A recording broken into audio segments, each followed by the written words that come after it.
going on, guys? My name is Brandon. Welcome to Audio Addiction, where you can find latest album reviews, you can find our band interviews, and you can find live coverage of the concerts that we get. We'll hopefully be posting a show thoughts really soon about our day at Warped Tour. I also got Locals Only set. They're a pop punk band from New York, which you should check out if you haven't already. I'm hoping to get that up this week as well. But we'll also be doing count 'em, five album reviews. One being the Gospel Youth. I would show the CD, but it completely screws up the lighting in my, studio, so I don't want to do that. So check that one out, as well as we got the Silverstein one, of course, as you're watching now. And then we'll also be doing Dayseeker's new record, as well as Picturesque's new record, and Fox Vibes' new record.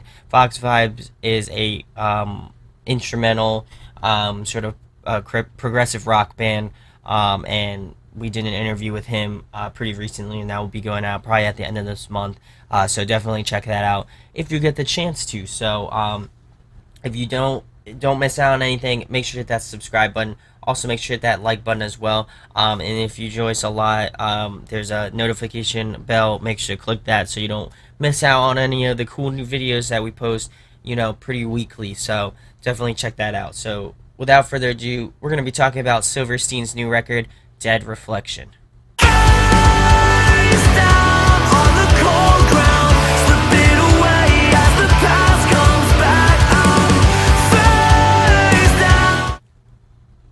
So Silverstein, of course, if you haven't heard of this name or this band, you probably have been living under a rock. I would say that they are one of the founders of kind of post-hardcore music. This is their ninth studio album, which is kind of insane that they've been around for so long. And I love to hear and see the progression of this band. I've always been kind of a pretty big fan of their band. I wouldn't say I'm like a huge fan, but I definitely say that I appreciate and I enjoy their music a lot. Always have, and I think I always will. And I think with this record, I definitely can see myself continuing to listen to what they do, and it's crazy to see that they've been doing it for so long. They are on Warped Tour all summer long, so if you haven't, make sure to go pick this up if you get the chance to, because they have them early at their merch table. If not, make sure to go pre-order it on their site. I'm sure they would appreciate it. Even though they've been around for a long time, I'm sure they always still need the support, so definitely go pick it up if you get the chance to, and if you enjoyed it, of course. So I'm going to go through each track, give you my thoughts and opinions on them, and then I'm going to give some pros and cons, and then I'm going to give an overall rating for the record. So the first track off the record is called Last Looks. This one is one of my favorite tracks. I think it starts off with kind of a bang, I would say. I'm really liking the sort of cool intro guitar riff in this track. I think it's really awesome.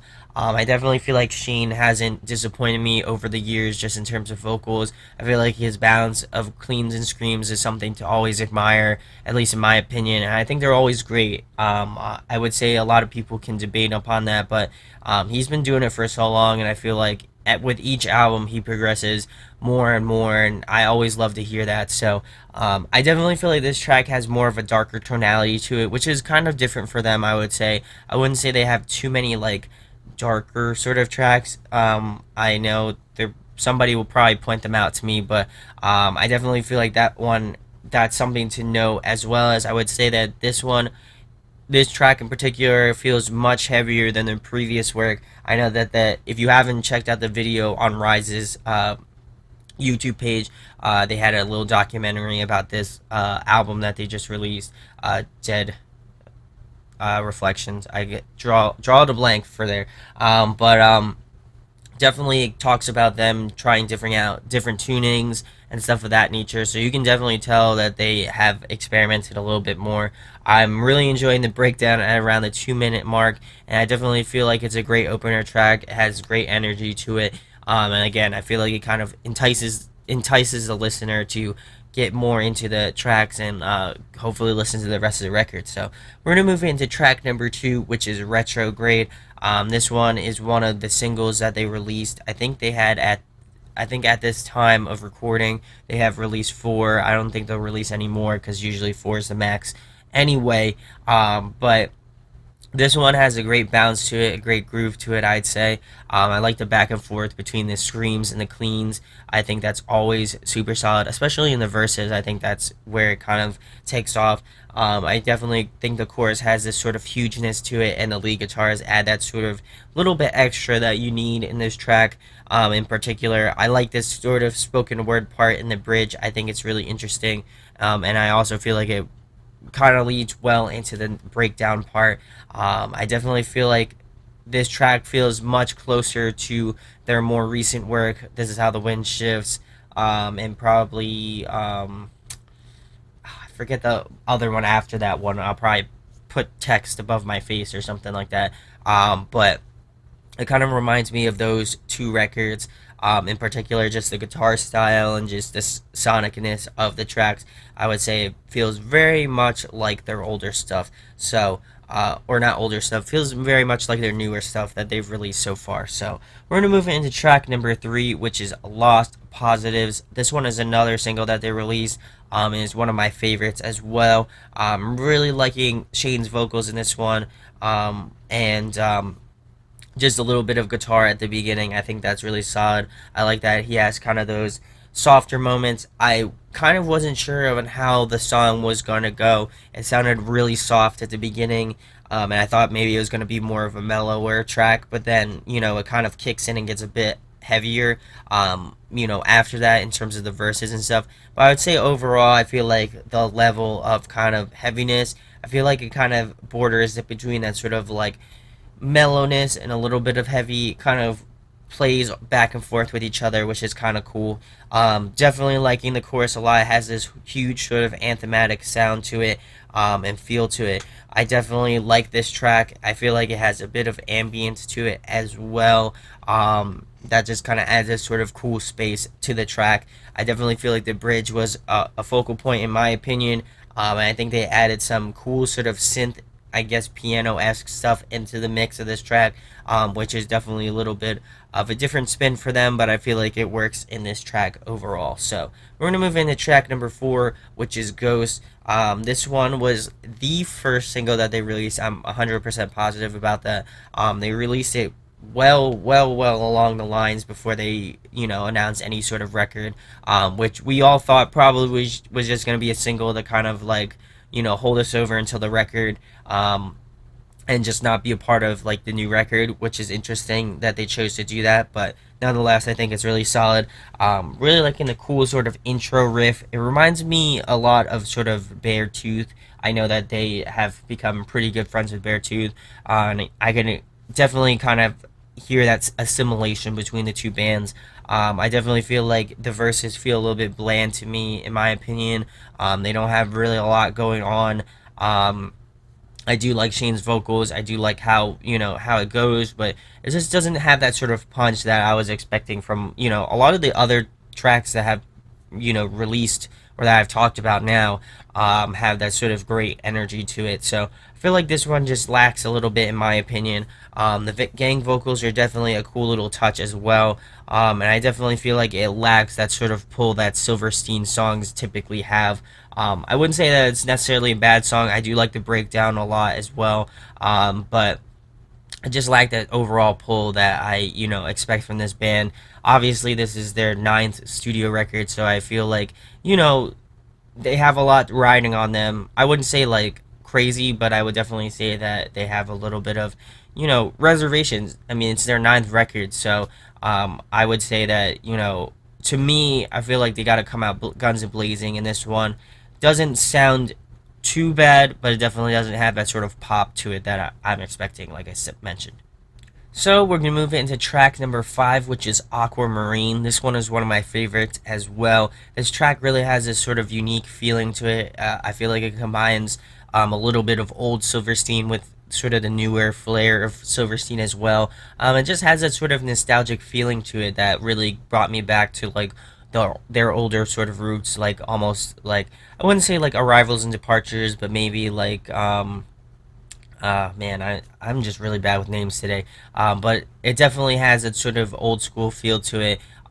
Discovering the Waterfront, that's what it was. But Really liking the instrumentals of this track. I feel like kind of pulls it in, and reins it in this track. The bridge at around the 2 minutes and 10-second mark to about the 2 minutes and 50-second mark was definitely a cool little thing. I like this sort of switch up that they did in this part of the track. I think also there's an interesting tonality to Shane's voice, and I feel like again it captures that old spirit, that spirit of old and meets new, which I really think is awesome. Another super catchy chorus from them, strong verses, and it definitely has a bit of mellowness to it, but it's balanced out by a little bit of like tinge, a little bit of angst in there, which I appreciate. So we're gonna move into track number 6, which is Mirror Box. This one is also a favorite of mine. Really liking that sort of echoey, reverby intro with the instruments.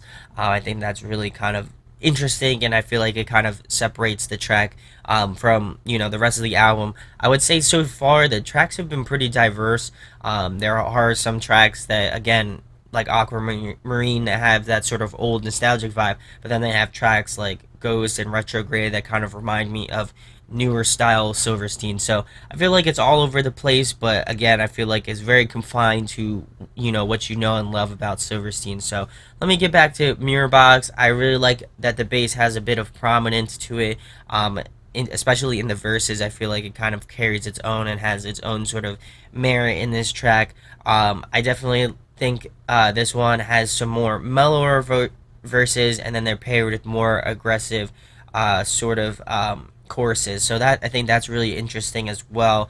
It's a cool kind of song structure thing that they've got going on there as well. I think Shane sounds super solid on this track as well. Definitely one of the stronger vocal performances off this record, in my opinion. I like the little bit of grit that he has in the choruses. I think that adds a sort of extra sort of element and a little bit of flair to the track, in my opinion. And I definitely feel like it continues the trend of back and forth with the vocals in the bridge, which is kind of just kind of adds another overall layer to the track, which I personally appreciate. So we're gonna move it into track number 7, which is Demons. Really loving the chorus in this one. It has this really sort of catchy feeling and vibes to it as well. Definitely think that it's interesting that the verses have sort of the vocal split. It starts off maybe with screams, and then like probably like the middle portion of the track is cleans, and then they end with screams with the verses. So I think that's really interesting as well. It was definitely kind of a switch up vocally in that regards too, and the breakdown was felt very 2000 esque, screamo, post hardcore kind of feeling to them. So obviously they've been around for that long, so I feel like they've kind of perfected that. But really thought that was kind of a cool little homage to the past, but I really enjoyed that one as well. I wouldn't say that it's one of my favorites, but it's definitely one that I'm like, oh, I like that one. So definitely let's move on to the 8th track off the record, which is Afterglow. I would say that this one, to me, was the biggest curveball off the record. It feels very happy, catchy, vibey, fast paced, which is to me sounds a little bit different for what I know Silverstein is. I know I haven't listened to their old stuff in quite some time, which will probably make me want to listen to Discovering the Waterfronts, Arrivals and Departures, all those sort of old great classic records from them. But this one felt very different. Really liking the switch up in this track, just in general. I like that the first verse could have maybe added echo to it. I like that they did it in the second part of the verse. I think that was really cool. The little vocal back and forth between that as well. I felt like maybe like upon first listening, when I was listening to the first verse, I was like, man, they could have added vocals to that part. And then it got further along in the track, and I was like, oh well, they added vocals into the second chorus. So maybe they just didn't want to overfill it, which is always a smart move. But I definitely feel like the chorus is catchy as hell. It definitely got me singing it and really got me into this track, which I was surprised about. Well, maybe not surprised about, but it was definitely kind of interesting that way. I definitely feel like sonically this is maybe a little bit of new territory for Silverstein, but I definitely feel like they kind of nailed it on this track. It was something of a black sheep to me off this record. It just feels very different from what they're used to, but I think it's very awesome. It's fast paced. It has that sort of alt rock feel, very reminiscent of 2000 sort of alt rock, alternative rock. Definitely one of the stronger tracks of the record, in my opinion, and I feel like the instruments kind of reflect that sort of high energy of this track, which I really appreciate in this one. So we're gonna move into track number 9, which is "Cut and Run." This one is another one of my favorites. I'd say this one is also a track that caught me by surprise as well. I'm really liking the riffs of this track. This one has more of the alternative rock sound, and I definitely feel like it suits this track very well. Um, I feel like I definitely like the parts where the sort of whoa adds that sort of play with the vocals. The song kind of reminds me a lot of the new sort of 100th sound, their new record. Rare kind of has that sort of indie, not indie, I don't know what the word for it is, but it definitely has that sort of vibe to it, post hardcore ish. Um, Vibe to it, obviously. This song has some great energy to it, and I definitely feel like the drums sort of carry this track. It's something that, vocally, that's what I pick out in this track, and I feel like it's kind of focused around the drums, which is awesome. And this one is just a high energy, sort of eclectic track that, definitely one of my favorites off the record. Just in terms of sound, just completely different, almost like a 180 for Silverstein. But I feel like they kind of nailed it in that regard. So we're gonna move into track number 10, which is "Secret Safe." This one definitely is one of the more softer tracks off the record. It's interesting to hear again how vocally diverse Shane has been, not only in just this record, but just in general, how he's changed, how he's grown, how he's just moved in different sort of vocal lanes. And to me, I feel like this one is another sort of lane that he's not in too often, but I think he does a really good job of it. I also say this song in particular just didn't grab me the most. I think it's a solid song. However, I just feel like it didn't pull me in and just carry me. I like the it didn't carry me like the highs of the other tracks. Like the other tracks just had that sort of pull and just feeling to it. I feel like this one just was lacking a little bit. I do appreciate the melody, and I do appreciate the conviction of this track. I definitely feel like the strong point of this track was the bridge, in my opinion. But I'm not saying that I don't like soft Silverstein songs. I just feel like this one was just maybe executed a little bit poorly, in my opinion. But I still think it's a solid song nonetheless. So we're gonna move into track number 11, which is "Whiplash." This one's the most recent single that they released, and it is also one of my favorites. I would definitely say this is easily my favorite of the singles that they have released, without a doubt. The chorus is super damn catchy, and just it has a sort of bouncy and grooviness, and just the song structure is just on point. I think that they really kind of nailed it home. It kind of combines elements of old and new again, as well. But I really like the sort of glitched up vocals, in prior to the breakdown, and then the breakdown was sick as well too. I feel like they've really very well. I think it's probably one of the best constructed tracks, in terms of the singles, and probably off the record, definitely one of the better of the tracks that were constructed, in my opinion. So we're gonna move into the last track, which is called "Wake Up." This one is also one of my favorites as well. I feel like they're kind of channeling that more melodic feeling in this track. It definitely starts off slow, but I feel like as you progress, it definitely gets better, in my opinion. And I would say that it also gets better after more listens, in my opinion. I listened probably through this album maybe probably like 5 or 6 times before I recorded this, and maybe even more after this. But I definitely feel like, to me, it gets better over time. It's like a fine wine. It gets better with age, you know what I'm saying? So really enjoy that. Vocally, I feel like it's got a lot going on vocally, in screams and in cleans. The layer vocals were also great, and I feel like they add a lot of distinction to this track as well. I feel like the bridge definitely hits hard and tugs at the emotions. I feel like they almost borderline on the almost like melodic hardcore sort of esque feeling, almost similar to like Counterparts in that regard. Maybe not as heavy as Counterparts, but definitely more melodic based, which I appreciate as well. I definitely feel like this one is one of Shane's strongest performances off the record, in my opinion.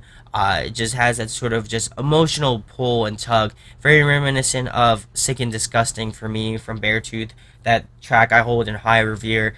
So to me, I feel like that's very much up there in my favorites of just, conviction and just emotion, in that regard. And I feel like it's a great way to end the record off with a bang.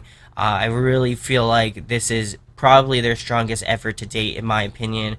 I haven't been a die-hard fan of Silverstein, but I do definitely appreciate and obviously honor and cherish their music. So to me, I feel like this encompasses what I love about Silverstein, but also goes into directions which I feel like they haven't gone into, which I appreciate as well. So my pros and cons, I have a lot of pros. I really don't have a lot of bad things to say about this record. Probably nothing really bad to say about it. I really feel like over the years they've kind of concocted really great records, but in my opinion, I feel like this one is probably the best recent Silverstein record, in my opinion. It's their ninth record. I know that they have put a lot of time and a lot of effort into it, so definitely check it out. I think song structure wise, they really have killed it. It's really got great emotion, great feeling to it, as well as it's got really great song structure, really great melodies, catchy choruses, and it's just an overall super solid record. So my overall rating for Silverstein's Dead Reflection, I'm gonna be giving it a 9.4 out of 10. I would definitely say that this one is one of the album of the year contenders for me, without a doubt. It's an album I know I can go back to and have great moments of heavy songs, but also great moments of tracks that have more of that sort of alternative rock feel, which, is close to home for me. So let me know in the comments what your thoughts are on this record. Did you pick it up? If you haven't, like I said, go pick it up at Warped Tour. They had it at their merch table as well. I'm really excited for that. I also picked up this sick shirt. I'd probably stand up, but it looked dumb. So, but definitely go check them out. They're on Warped Tour all year long, and they're also going to the UK and Europe. Well, I already said UK and Europe, and as well as Canada as well. So definitely go check them out, later this year. They got a lot going on with this new record, so I'm really excited to hopefully see them again and play a lot of their newer sort of songs off the record. So if you enjoy what we do here, again, make sure to hit that subscribe button. Also, make sure to hit that like button as well. Click the bell so you don't miss out on anything. As well as we have a merch store, there's a link in the description if you'd like to pick something up and support. It would be much appreciated. I hope to have more new designs coming out and also new album reviews to come out in the future. So definitely don't skimp out on that. Go check them out. So my name is Brandon. We hope you got your fix, and we'll be talking with you soon. Peace. Hey guys, hope you enjoyed the video. Thanks for watching. Of course, if you enjoy what we do, make sure to go check out the other series we do. We do album reviews, we do band interviews, and we do live videos, so definitely go check that out. Hit that subscribe button. It really helps our channel, helps us grow. Make sure to hit that like button as well. Go follow us on social media. That's all down below. We try to keep that as updated as possible. We also made a new website where we'll be posting photos of upcoming concerts and stuff like that, which you can go check out at audioaddictionmedia.com and come get your fix with us, guys. Talk to you later. Deuces.